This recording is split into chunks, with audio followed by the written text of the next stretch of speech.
Kalau kita lihat juga apa yang menjadi komitmen Pak Prabowo misalnya membentuk Satgas PKH yang sering disebut sebagai Satgas Sawit. Sawit ya? Ya, itu penertiban kawasan hutan yang selama ini digunakan sebagai atau menjadi konflik sengketa sawit Pak Mahfud. Dan itu Ketua Dewan Pengarahnya langsung Menteri Pertahanan Pak Safri dan kemudian juga ada wakilnya atau ketua hariannya Jampitsus. Nah, apakah ini juga dan prajurit tentara di situ juga diperbantukan untuk mendata lahan-lahan yang selama ini terindikasi menggunakan kawasan hutan untuk sawit dan itu tidak terdaftar negara dan kemudian harus dikembalikan ke negara. Ada pelibatan TNI di situ. Ini bukan hanya pelibatan, dominasi saya kira ya. Di tim itu yang berdominan kan TNI. Ini juga pesan apa yang ingin dikirimkan? Sinyal apa yang sebenarnya sedang dikirimkan, Prof? Mungkin sinyalnya bahwa itu agar mencapai target, agar sesuai tujuan, agar tidak belok di tengah jalan. Karena sering kasus-kasus itu kan belok di tengah jalan, kasus itu hilang di tengah jalan. Nah, yang selama ini tidak banyak terlibat dengan urusan-urusan itu kan TNI. Iya kan? Wah, ini TNI mungkin ada oknum 1-2 di beberapa daerah menjadi terlibat dalam backing pertambangan apa gitu ya, pertambangan ilegal. Itu 1-2 mungkin ada.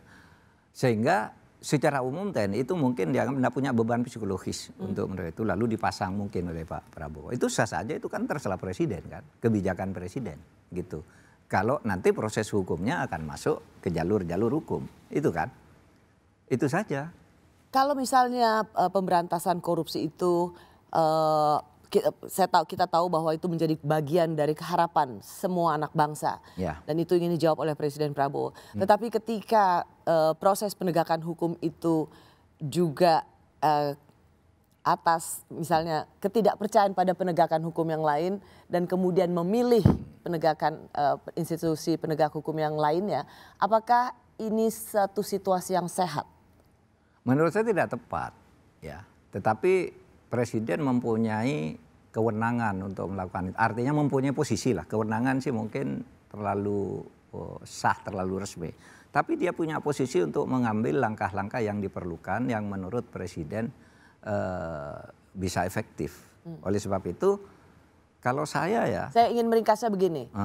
Tidak happy dengan penegakan hukum yang dilakukan oleh polisi, lalu kemudian mengutamakan Kejaksaan Agung dan untuk membackup Kejaksaan Agung ada pelibatan tentara, bahkan ada dominasi TNI di situ. Iya. Apakah ini suatu sistem yang memang ideal saat ini? Tidak ideal. Tapi saya memaklumi Presiden itu ada di posisi untuk melakukan hal itu. Taruhlah ini diskresi dulu sebentar gitu mungkin ya.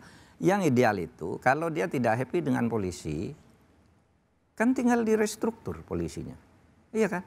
Dia punya catatan saya ini. Kamulah yang jadi Kapolri, ini, atur ke bawah begini. Saya beri waktu ini lebih beres.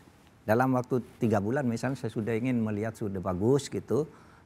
Tidak selesai tapi sudah bagus prosesnya. Kan tidak mungkin selesai kasus-kasus besar 3 bulan. Tapi lapor gitu. Sehingga tetap proporsional. Jadi polisinya yang ditata bukan lalu membuat kebijakan di luar di luar yang normal-normal tadi. Tidak harus selalu menggunakan kunci Inggris Kepres 63 itu. Karena kalau cuma begitu kan waduh itu rusak. Kedepannya dari sistem ketatanegaraan, ketatanegaraan pemerintahan kita tuh menjadi tidak bagus.